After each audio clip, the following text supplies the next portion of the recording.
And next, national anthem of Japan.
Korea and Japan. Rich, before the action starts, got to turn around and point something to you.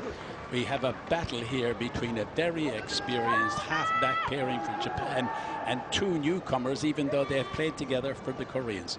Yeah, that's right. I mean, obviously, a bit of a surprise that Lee was rested, the starting half-back, the last time Korea played.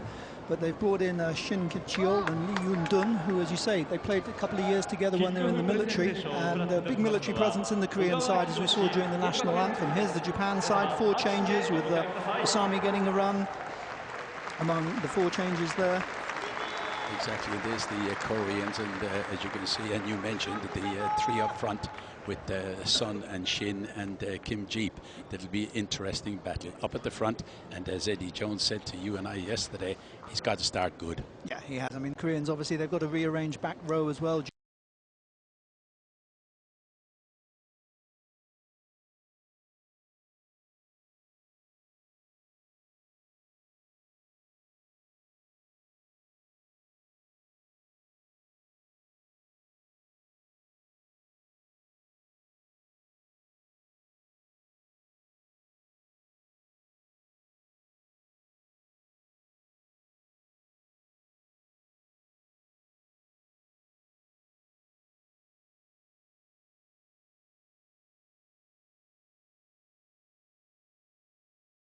And it's going to be the start for Japan, kicking from left to right on your screen. There's the coach of the Korean team, Chung Hwang-suk, and nice gentleman, and he was very kind to you and I yesterday. He did. Gave us a ride back on the team bus, which was always nice. Exactly. There's Matthew Rodden, the captain, the referee, a man representing the federation up there in Hong Kong.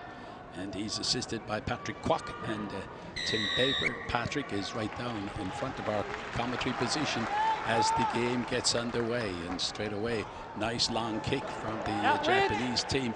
And that's something that we will see, I think, a fair bit of kicking as well. But here are the Koreans taking it out of the bag, and they've got speedsters on both wings. That's the ball being taken in by Jan Shuk-wan. Now they can recycle it. Shin Ki-cheol, the new scrum half. The man is 24 years of age. They rotate it again. Good ball, but they should have maybe moved it back. That was Sun Young-ki getting into the action. But it's there for the Koreans through Shin. And he decides to box kick.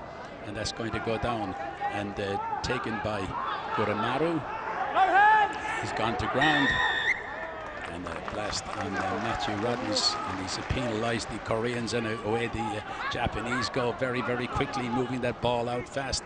And it's interesting, Rich, that right at the start, it is the front 3 for the Japanese who are getting very involved. Yep, they are. Obviously, it started at a frantic pace. Korea looking to run it out from their 22 till they made an error. Now Japan obviously looking to launch the counter here from the quick penalty. Oh, a nice step too by Heskett, wearing the red of Japan, and now they move it out. Here is Guramaru on the wing, and he's got a man inside, and Kuchita looking for it.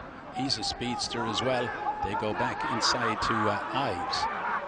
Japanese building, and trying to create something, and there's a man free on the far side. Oh, he's got acres of space. Oh, he had a whole country to run into. Fukuoka on the far side, left all on his own. one of the great things about having a 10 and 12 that can both interchange, you can both kick, because Tamura saw the space, and the cross kick was absolutely perfect. Fukuoka, all he had to do was catch the ball and he was over. Here we see absolutely inch perfect, catches the ball over on a post. That's his first touch in international rugby since June of last year, and he marks it with a try. Yeah, lovely kick from Tamura. Tamura wearing the number 12, and he finds the man on the far side, and that is, as Rich has said, Kenki Fukuoka putting that down over the line, and he had some real estate over there, didn't he? He did. I mean, Eddie Jones said he's got quicker since his injury break, but he didn't really need any speed then. He could have walked that over. I think I could have walked it over. Not from this commentary box, we're too high up. But a nice day, beautiful day here in Fukuoka. A spring day with the temperature up around 27, ideal for football. The sun has just gone in, but it's still shining a little bit over the stands and into the lovely park that's right beside the stadium. Good kick, and the flags go up. Second week running, Goromaru seems to be wearing a new pair of boots. He was all in black last week. He's back to the coloured ones, and he's got his kicking form back, because he hasn't had a great tournament so far. He's missed quite a few kicks, but that one was well struck and over, and 7-0 to Japan. Yeah, and somebody told him that you had mentioned his new boots as well. 7-0 to Japan, and we're 3 minutes old in this fourth game of the championship. Long kick again from the Koreans. They've got to stamp their mark on this game early on. It's the Japanese who got away, and this time they can move it out the back again. There was Murata, and now again the speedster on the far side, Fukuoka, and he kicks over the head. Can he get back onto it? Oh no, he's robbed and stolen away by the fullback. Good piece of anticipation from Jang Song Min. What can the... Oh, there's Shin Dongwei, young man who is looking forward to his career, because he leaves actually after this tournament. He goes to Germany, Rich, isn't it? He does, yeah. Spent many years in the city, 5 years playing for the Sanix club, so he knows the city well, and obviously knows his opponents well today. There's Matthew Rodden, the referee, telling them to move it fast, and they do. They try to get it out, and it goes to Sun Young Ki, wearing the number 1, the loose head. Now they go to their fullback, Jong Song Min, taken to ground. And last on the whistle there, and he wants separation, and he's going to give a free kick to the Koreans right on the 10-meter line. He's had a good start to the game. A great run from the 22 there. We saw his pace. Here he is then. He puts the afterburners on, then has the thought of mind to put a little chip ahead, and it was just the bounce of the ball that beat him at the end. Left foot kick, and as you said, the bounce of the ball. And Eddie said something about him yesterday about he's not completely up to speed. Is that what he said? He's still at about 80–90% probably. He had a long injury. He's changed his running style a little bit as well. He runs a bit more upright now. And he really, as I say, Japan is blessed with some very quick wings, but he's the quickest of the lot. Line throw from Kim Jeep. Referee decides it wasn't straight. Kim Jeep puts his hands to his head. The 25-year-old plays with the Kepco club. This is an area of the scrum. I mean, last week, unfortunately, for various reasons, the scrum never really got going. They were being reset all the time and penalised. And Japan, they're trying some new techniques ahead of the World Cup. And this is an area where today, hopefully, they'll start getting back some of their dominance, because they have struggled a little bit in the 2 games leading up to today. Actually, after the game last week, and I had a look back at it on Monday at the replay, and I thought I should wipe it from my brain. What was it, 31 penalties? 31 penalties, yeah. It was forget it. double the number you'd normally expect in a test match. Exactly. Having said that, Andy Hall made an interesting comment afterwards, the Hong Kong coach. He did say, you know, obviously the onus is on the players to adapt to the referee's decisions. The players didn't last week, but it was a very difficult game to watch, I think, and probably even more difficult to play. Shin Dongwei and his opposite number, the captain, Kensuke Ateyama, going down. Sun Young Ki on this side wearing the number 1. And you see he's up against Atekiyama. That time you saw Shin Dong-wei coming in on the angle a little bit, but Matthew decides, okay, a little bit of discretion, but he'll leave it. And again, the penalty goes because it went down on that side that I mentioned with Shin Dong-wei. And here goes the Japanese speedsters, and they can move it fast. And that is Fujita wearing the number 14. Out blue! The Japanese can recycle it again. They move it across. Good play by Tatikiyama. The out half gone back to Hawasa, whose position as far as the World Cup is concerned might be on the line today. He needs a big game. We'll talk to Rich about that in a moment. Here is the big man, Justin Ives, controlling things for the Japanese team. Puts it into Hatakeyama, always looking around. The captain always looking for half chances. Spin out the back and a little kick along the ground there, trying to get the speedster in again. But nice kick, finds touch in a good position. Yeah, he's a clever player, Yutamura. He saw the line was up flat. There wasn't really much chance of releasing Fukuoka, so put the kick behind and look for Japan now to try and steal the Korean ball at the line out. Yeah, it's about 12 meters, 13 meters out from the corner flag. And you can see a little bit of a worry creeping across some of the Korean faces. The number 10, Lee Yoon-tae, talking there to the inside men, but a nice steal by Kim Ho-bong, the big tall army man. It's gone to ground. And, knocked forward, I think, by one of the Korean forwards, so I think it's going to be a Japan scrum. Ideal attacking position here. Kim Ho-bong was out at the side with a foot injury, but he's back. The 25-year-old was in the army, just out of the army, and now playing with Kubo. Matthew Rodden, the referee.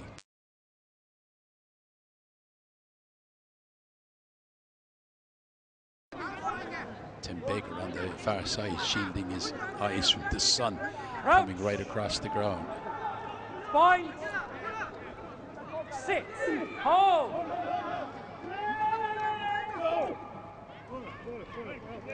Good run around by Hawasa. There's a man in the middle, but he's going to call it forward. Didn't look that to me, did he, Rich? Okay. I think the referee's closer than us. It's difficult to call it from up here. Let's have a look now. I knew when I asked the question immediately what you were going to say. I think they maybe were a bit unlucky. It looked a bit flat to me, but it was a good ball to Tamura. Yeah, that's the call of the referee. So scrum to Korea, and hopefully they'll, obviously from a Korean point of view, hopefully they'll look to relieve their lines here. Here's the 24-year-old Shin Ki-chol, 171 meters, 5'6". And he plays with the Neto Docomo team in Korea. They're gone down again in the front, and Matthew's going to have a problem. I think he's having a problem with the tight heads on the far side. Shin Dong-wei, and that's including not creeping forward. Okay. Both sides just edging forward a little bit, trying to get the best engage that they can. And we have the effects microphone that's attached to Matthew Rodden, so you can hear the referee giving the instructions. Just turn that on so we can hear what's really going on over there. And again, but a nice push by the Japanese, but the ball is out the back, and it's to that big danger man, Jang Sung-min, the fullback, 23 years of age, taking it up. And they can hold it and retain it again, and here they come on this side to Namuk, and Namuk gives it outside to Gwang-min, Kim Gwang-min, the captain. Recycled again through Shin Ki-chol, goes into the middle with that, taken up by Jang Sung-wan. He's taken to ground. They move it again, wide ball, missed out 2 or 3 players. Now the kick blocked, back to Ives, and here is Guramaru getting into the line, but that's all. Drifted away forward, but here's the break. What a break, and the ball came spinning out to the number 13, Jingle Pin, and you don't try and catch him. This guy we saw in that game against Hong Kong scored 2 blistering tries down the wing. Here he's done an intercept and got a flyer again. Yeah, it's got to go down as a pretty dreadful error, unfortunately, for Ayumu Goromaru. I mean, the pass off his left hand. It was wobbly, it was forward, and Jae Gal-min picked it up. And as you say, he was untouched. Untouched, not a hand laid on him, and that's exactly what every rugby winger wants. He doesn't want anyone to catch him or touch him. So the kick by Park Hang-yul. This is his first attempt. He's a left footer. And I'm just looking at the breeze, because that was a very strange pass from Goromaru, because it's sort of, we could look at it and follow it from our camera angle and from our commentary position, and it wobbled all over the place. Here's the shot, and he puts it straight through. So we're all tied up, 7 points each. I'm just not sure if Goromaru actually had proper control of the ball when he looked to make that pass. The other advantage that Jae Gal-min has is he plays his rugby in Japan for NTT Comms, so maybe a little bit of local knowledge. He maybe knew Goromaru wasn't that good off the left hand, and read the intercept perfectly. It's all tied up, 7 points each. Sun come out, big crowd in the stadium here, the level 5 stadium. Magnificent ground here in Fukuoka. And Rich and I have enjoyed the hospitality of the delightful hosts here in Fukuoka. And here's the Korean team trying to break forward, get outside the 22. They bring it back inside, but now they can have a run. This is Kim Jeep, the hooker, going to ground, but stolen by Ives. But was he on the wrong side? Yes, he was. And the arm stretched out by Matthew Rodden, and says, we'll have a scrum. Well, the Koreans said they're going to have a scrum. That's okay, yeah. He got the ball and they lost, yeah. You're saying about the ground, I mean, this will be one of the host venues for the 2019 World Cup. Great ground in great condition. Must be one of the only rugby grounds in the world I know that's a 20-minute walk from the international airport. So I walked it yesterday morning, and very close to Fukuoka Centre, so an ideal venue for anyone out there who's thinking about coming over here for the World Cup in 4 years' time. I had to walk around the centre yesterday, but I've done that before a couple of times. Ball in on the 22, back. And this time they come out to Jang Sung-min, and Jang Sung-min is able to offload it, gives it away to Kim Kwon-min, and he goes back inside to Jang Sung-min, taken down just short of the line. Can he force his way over? He needs some assistance. They're all there. Can they push him over the line? Matthew is there. Matthew Rodden, the referee, is looking to see. The ball is at the back. Can they move it? No, get out, Rick. And he's giving a free kick. I think Ayumu Goromaru might be in trouble here, because the touch judge has got his flag out. He's had a reputation every now and again of making some reckless tackles. I think he probably hit the Korean 11 late. Great cover tackle by Bukinki Fukuoka. Here we are, though. Counter-attack. The pass inside will come in now to the fullback, and oh, that was very late. That wasn't arms. I think he's in trouble. Great tackle, though, by Fukuoka. And the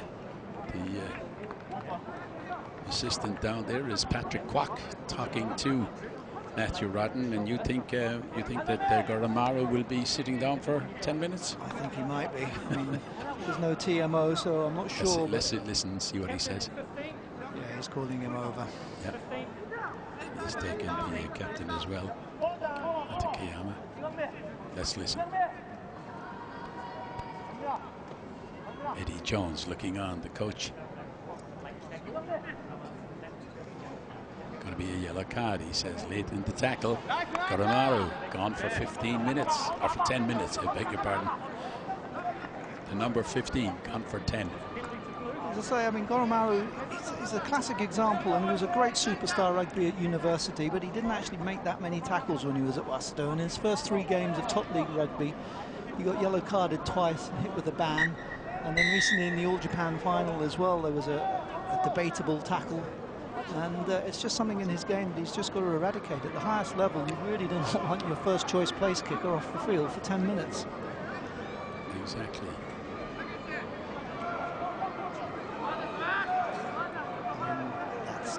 That's dreadful. That's so late. Yes, it was very late. Missed the bus completely. And we have to sit down and watch as the Koreans, they're ready to throw in. And it's Kim Jeep Throws it in, goes short again. They're bringing a lot of new ideas and a lot of changes into the game. That short throw in that time caught the Japanese. You think they would have been wise to something like that? Eddie will be upset. It's interesting because that's actually the type of play Japan played about 30 or 40 years ago when they were touring Wales and England in the sort of early 70s, and they were doing these short line-outs and two-man line-outs and types of rugby to get over obviously the size problem that they had there. Obviously since then Japan have got a lot bigger and they tend to play obviously a bit more textbook rugby now. Is that a worried look on Eddie's face? I think it's a happy look. 7-7 with 16 minutes gone. It's not probably the start he wanted. Okay, he's Matthew was telling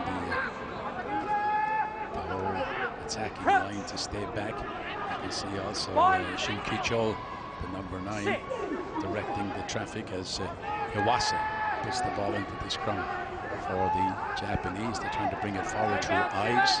He's trying to hold it and control it. And then there's a flash up the middle by Fujita, the lead speedster. They can move it out, but it's intercepted, knocked back, picked up by Justin Ives, takes it up to the halfway line. And the Japanese are able to rotate it again. Oh, nice swerve inside. Oh, this is going to be easy. Going to be very, very easy for the Japanese, down to 14 men. And they're able to walk that one right across the line. And that all came about because of 2 very, very good sidesteps. Eddie is pleased, gives the old thumbs up sign. Yeah, it's a good break here. We see Japan break out here. Hesketh Fujita makes the break. He started it actually also in his own 22, then looks inside and Tatekawa strolls over. Good team try, just quick ball, and as you say, with a man down, the score try, that's going to maybe not put a smile on Eddie's face, but he'll make him feel a bit happier. Tatekawa, the 25-year-old, goes over in the 17.5 minute. And that will be a big boost. No wonder you get the thumbs up sign from Eddie Jones, because it's very important not to concede a try when you're down to 14 men. Here he's done the reverse and put a score on the board. And Fujita also showing what a much more mature player he is. He came off the bench last week and actually was awarded the MVP award that the team award their teammates after the game, and a lot of that was for his work off the ball, and he showed it there. He set up the first break when he came off his wing, supported, kept the ball alive, and then obviously the inside pass for this man, Tatekawa. And there's the kick. He just misses. Misses. So it's 12 points to 7 with 18.5 minutes gone. So he took the kick himself but missed. So it is a good crowd that's turned up here, and those that were here earlier at 11 o'clock had an absolute cracker to watch, because the Japan women's team beat Kazakhstan 27-12. A great game of rugby, which Kazakhstan prevented obviously the #1 team in Asia, and the Japanese women played a great game to beat them earlier today. It was the first time, Rich, that I saw these two teams in action, and you're dead right. You didn't underplay it or overplay it. It was a brilliant game. It was so exciting. The crowd were into it, and the young ladies gave it everything. It was just brilliant. Brilliant rugby, great running, great attack. Great stuff. Pretty good tackling in there as well, I can say. The Japan team defended very well, and maybe that will inspire the men's team to play a little bit better today. Well, that's a loose ball for them inside their own 22. They're scrambling to get it out, and the Koreans putting on the pressure. They're up against 14 men, and here's the kick. And the kick sends it way down, but it goes to Jang Song-min. What's he going to do with it? Going to run at them. He runs straight into Ives, big man to run into. Now they can rotate it again. This is King Chol. Shin Kick-chol got the ball, moves it again out the back to Kim Nam-mook. We haven't seen a lot of him, but we have seen this man, Jang Song-min, on the halfway line. But they've got to move it quicker than that. It goes to Shin Dong-wei. Shin Dong-wei, known as Daniel and Danny to everybody. Nice ball cut across here for Park Sun-chai. He had an injury as well and dropped out of one of the games. but he's back. He says he's okay, he's fit. Big man. Just getting out of the way of trouble. And Kim Wong-min is the one who is able to recycle that. Comes out here to Jang Sung-min. Now away goes Kim Jong-min. Oh, there's a few handbags being thrown in. The referee, you could hear him there, play on, play on, play on. And he says the ball was knocked forward. And I can tell you there's a bit of a serious injury to Shin Ki-chol. Shin Ki-chol damaged his shoulder when he went in there. I think he might have run into Karen Heskett. There's Heskett walking away. But Karen Heskett actually has been one of the really bright spots for Japan in the two games they've played. He's a converted wing. He's been given the number 13 jersey because it's an area that Japan has sort of struggled a little bit, and he's scored a try in each game. He's looked a good runner. He's defended well. We just saw him put in a big tackle there on Jang Sung-min on the touchline, and that'll be one of the big positives, I think, from the two games so far, is that Eddie Jones is starting to get an idea of some of the depth that he can have at the World Cup. There's Jung Hyun-suk, the coach of the Korean team, has a concern about Shin Ki-chol, the 24-year-old, and he got a real hammering on his shoulder, and I think he's going to come off. I think he has to come off. I think he has really damaged his shoulder, so let's see who is going to come in and replace him. So it looks as if it's going to be the man that he took in. It might have been Oi.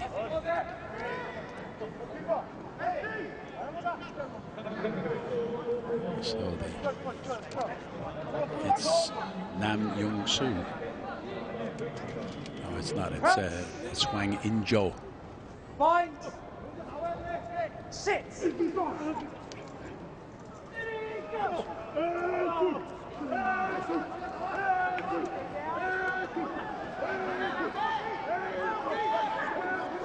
There again, being pushed off the shot.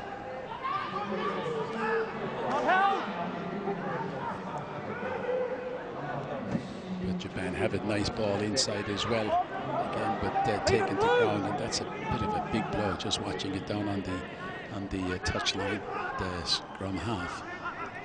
Shin Ki-chol, he's been replaced by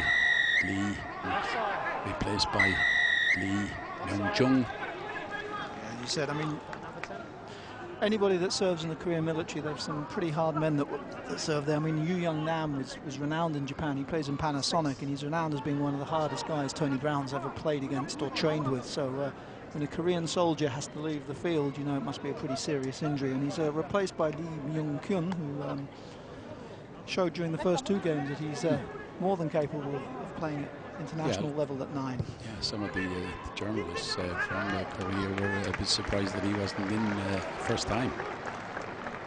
So, big change. Lee Myung-jung comes in, wearing the number 21.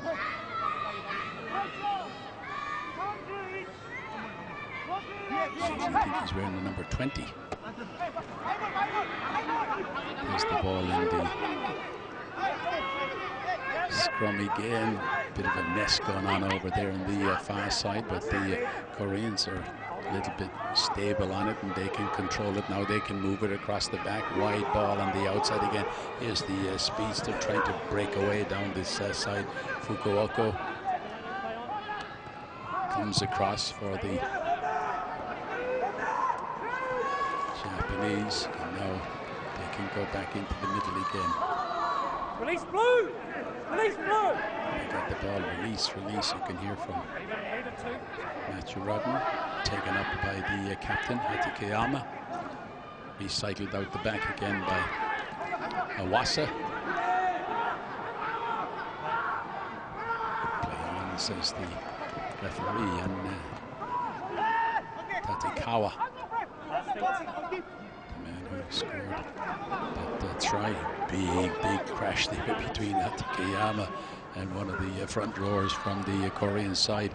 But there's Heskett breaking up the middle. He is a strong, tough character. Look at that. He's knocked 3 off. He's knocked 4 off, and he's going to make it. What a try by the number 13, Karen Heskett. He beat, what, 3 or 4 men there, Rich? Yeah, he does that on a regular basis down here. He's based with the Sanix Blues Club. And for the Blues, he tends to be an impact player. And he comes on 20 minutes to go. But there he knocks 1 off, pushes the second. That's the 3rd tackle there that's missed. 4 men he beat on the way to the line. As I said last week, he's a deceptive guy because he's not the tallest guy in the world, but he's just got such a low centre of gravity. It is very, very difficult, as the Koreans found out there, to actually bring him down. And a good try for... They found out they couldn't bring him down, couldn't stop him. And he is a well-built guy, isn't he? You know, he's 29 years of age, 5'10", 15 stone. And there's the kick. Goromaru back on after his 10-minute rest. So the lead is stretched out to 19-7 now. Yeah, I mean, Hesketh, he's what, 2 kilos short of 100. I think most of that is sort of packed from the thighs. He's got some pretty big thighs there, and that makes him hard to tackle. And they couldn't bring him down. No. There he is on your screen.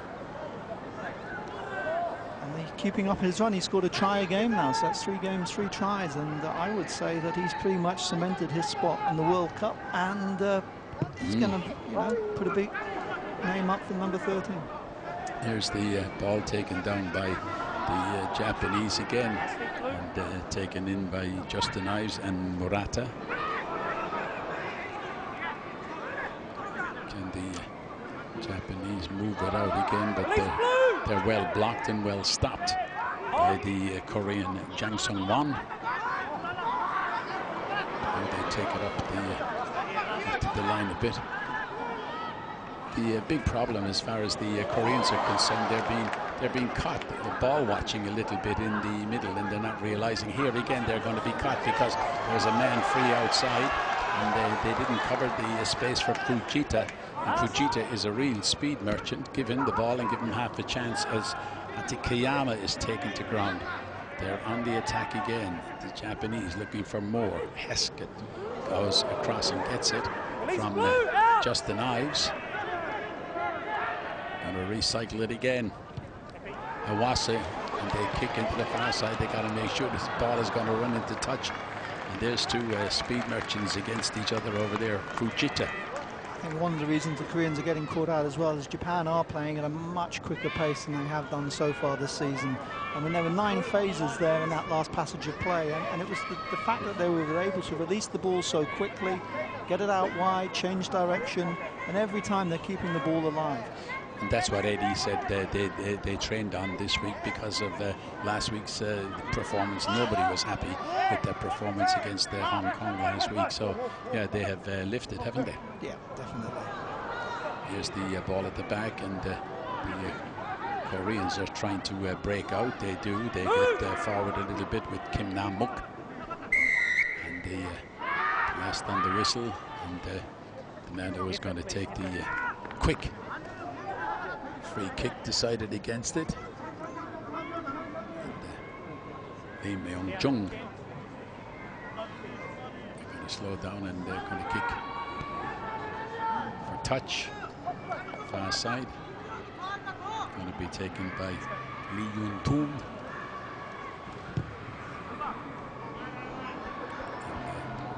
He splits the line over on the far side. 10 meters from the halfway line. Tim Baker over there has moved it to a little bit halfway between the 22 and the halfway line. Oh, it comes at the back, missed everyone. Running onto was Goromaru. Now the Japanese have it. Again they go to Hesketh. Heskett's got a man outside him. That is Goromaru, and he's going to be difficult to stop. And you don't stop him. He was like a runaway train. Moved into a good position, coming on the outside. Meanwhile, the Koreans have Kim Nam-muk on the ground with an injured left knee. But Goromaru scores an easy try again. Great break in the middle. Yeah, it came off a steal at the line-up by Halani at the back, and they set the ball up. Hesketh again using his strength to break free, and then Goromaru showing that he is a decent footballer and scores a try, and that makes up for one of the errors that he's obviously made so far today. Yeah, and the one thing about Goromaru that we've seen in this game that we didn't see in the previous games is that he is actually running across the line. Yeah, I mean, he's got to come in. He's a big boy, and obviously when he's got speed outside as well, it helps because the defence will be looking for the wide pass, looking for him to go to Fujita, and if Goromaru then just straightens up, there should be a gap for him, and he showed there that what can happen, and he crosses. Exactly. Still the Korean medical people attending to Kim Nam-muk, the 25-year-old. And here is Goromaru with the kick.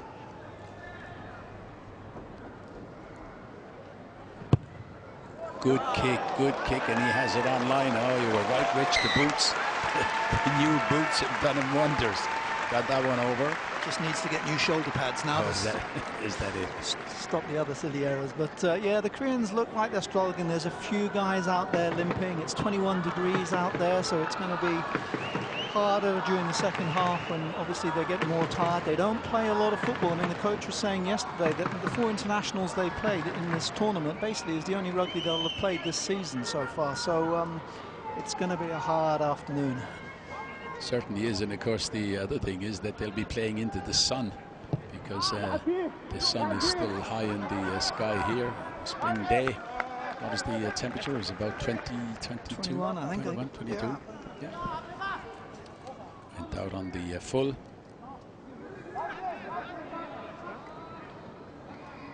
21 centigrade, according to our director beside me, Norm. Smile on his face. Matthew Rudden has taken them into the centre. Beach weather for the Japan team. They've been training down at Miyazaki and been training in the sea, and some of them, I certainly wouldn't do it, were in Brighton in the water about 2 weeks ago. Oh yeah, it would be pretty chilly. I think that was one of the comments I got from one of the players on Twitter, actually, that it was a little bit colder than they had expected. The one thing that the Japanese are able to do in this game, which they didn't do in the first game when they met the Koreans, is they're securing the ball. And here they do it again. Now they can move it, and this time they're going to kick. And, oh yes, nice. It landed right inside the line. I thought it was actually going to go out on the full. I think as Korea have shown in their 2 games, you know, they're a decent counter-attacking team. Certainly Hong Kong paid the penalty when they spilled the ball. Korea scored 4 first-half tries against Japan as well. It was turnover ball that the Koreans were able to score from. So I think that's one of the things Japan have got to obviously do today, is make sure that they just keep hold of the pill as long as they can and not give the guys like Jung Sung-min a chance to counter-attack. There's the opportunity. They didn't go to Kim Ho-bong, who's a very tall man at 6'7", and they have the ball, but it's a slow ball, and now they've got to go and kick from the back. And the kick comes from Lee Myung-jung. Again, the Japanese are able to control it, and there's Hesketh. Hesketh gives it to Fujita. Nice inside ball again. Oh, and there he was, Hesketh, waiting for it again. Always knocking on the door. This guy is always hanging around. You've got to watch him. Taken to ground. Good ball, fed back to Atik Hayama. And now the man coming in off the wing, Fujita, wearing the number 14. Gives it away. Good run. Hawasa under a little bit of pressure, as I said, and there's Ives getting it again from Hawasa. They're up to 5 meters out, but the ball is stolen by the Koreans, and they can move it out of the back. But then there's a fight and a squabble for the ball between Hatikiyama and Kim Jeep. And Matthew Rodden, this referee, decides we'll bring it all back. You see the steal there, and then the ball is lost. Justin Ive just losing control as he went into contact there. Good passage of play. Hesketh again getting involved a lot. Fujita coming off his wing. Hawasa seeing a break and going for it. So starting to click the Japan attack. And as we said earlier, the Korean team, they do seem to be struggling with the pace of the game, with the temperature, and one or two of the Koreans suffering with a few little knocks at the moment. But just going to ask you a quick question, Rich, about the number 9 Hawassa. Do you think on the performance so far that he is convincing Eddie that he is a World Cup player? I think a lot will actually depend on in the second half when Yuki Yatomi comes on, because he was one of the star performers at scrum half during the top league season. I mean, obviously you've got Fumiaki Tanaka, who would be the #1 choice halfback. Yatomi on form would probably be #2, and then you've got Hawassa and Uchida. And Uchida's big advantage is that he can play on the wing if he is coming off the bench. So, yeah, Hawassa is struggling at the moment, but a good game, and he'll be back in the frame. Number 1 penalised by the referee there, Hirashima, going in sideways, so the Koreans can get a relieving kick from their own goal area, 5 meters out. Hiroshima's probably relishing being on a rugby field this week, because last week he stayed down in Miyazaki doing some training work with JP Pryor, the strength and conditioning guy down with the Japan team, and there's a lot of wrestling and a lot of running with elastic bands and fighting on the beach, and I think playing rugby in a test match is a bit of a holiday for him in comparison. All the things that can happen on the training ground that no one ever sees. Line out right down in front of our commentary position here, to be thrown in by Kim Jeep. Comes back, goes to that man, the new man who has come into the action, and that is Lee Myung-jung. Quick movement by the Koreans across the back. They got it again. Good movement. Going in over the top there to secure the ball. The Shin Dong-won. No! Right. No, says the referee, as Lee Myung-jun gets away again and gives the ball to the man on the outside. Good run forward by Kim Jong-min. He's got a man inside, but he can't offload it because Guramaru appears on the scene, and the referee penalizes. I'd like to have a look at that again, because Kim Jong-min went in and Goromaru looked to take him quite high. Here we go. Funny thing is, the man on this side. There's a swinging arm there as well from Goromaru, but he's got away with it. But the Korean captain does not look good. Yeah, Patrick Kwak, the linesperson on this side, didn't move from his position, the position he had taken up. So if he had got involved, then I would think Matthew Rodden would have maybe had another look at your tackle with Guramaru. Kim Jong-mun is certainly saying it was high, and I'm sorry, that is high. Way above the shoulders. I think he's lucky to stay on the field. Would you call it what people used to call long ago a clip around the ear? It's more than a clip. Yeah, that's what I used to say. I'll give you a clip around the ear. So yes, the Koreans getting a few knocks on the way.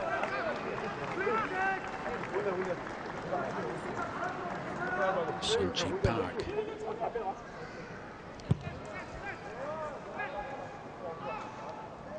Long kick down along the line. See the stats there. Japan have had just one line out, and they lost it. There's a chance for the Koreans. They're down on the 22, on the Japanese 22. They go to the big tall man, Kim Ho-bang, but he misses out, floats over his head, and the Japanese back in charge again. Recycled out the back by Hawassa. Goes to Tatekiara. Again, they can move it. This time, Heskett was over there trying for Justin Ives, goes in at the back of the scrum. And now there's the kick, long kick. Going back for it is Gwang Min, the captain, Kim Gwang Min. And the captain is taken to ground, but he can refeed it, and he's gone off the legs. Play on, says Matthew Rodden, the referee.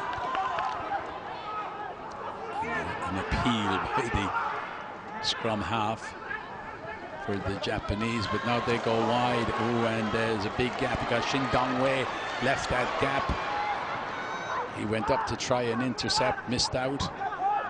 And the Japanese have it inside the Korean 22, but they come coming in from the wrong side and off the feet, and then there's got to be handbags over there, Rich. Tamura trying to get the ball to take a quick penalty, and the Koreans making sure that he didn't get the quick ball. So all ends fair in war, as they say. Blue captain. Captain. He's bringing the captain in. I think Daniel Shin will have to go in and act as a translator, because I don't think the captain knows. He doesn't know too much English, and after that hit by Colomaro, I don't think he really knows what's going on, because he's standing around on the sidelines, and Shin taking on the role of captain and just shaking hands with Hatakeyama there. Yeah. You can see the instructions back to the rest of the Korean team. Cut it out. You're not going to get any more chances from this referee, and they decide to kick it into the corner. We're coming down to half-time. A couple of more minutes or seconds on the clock.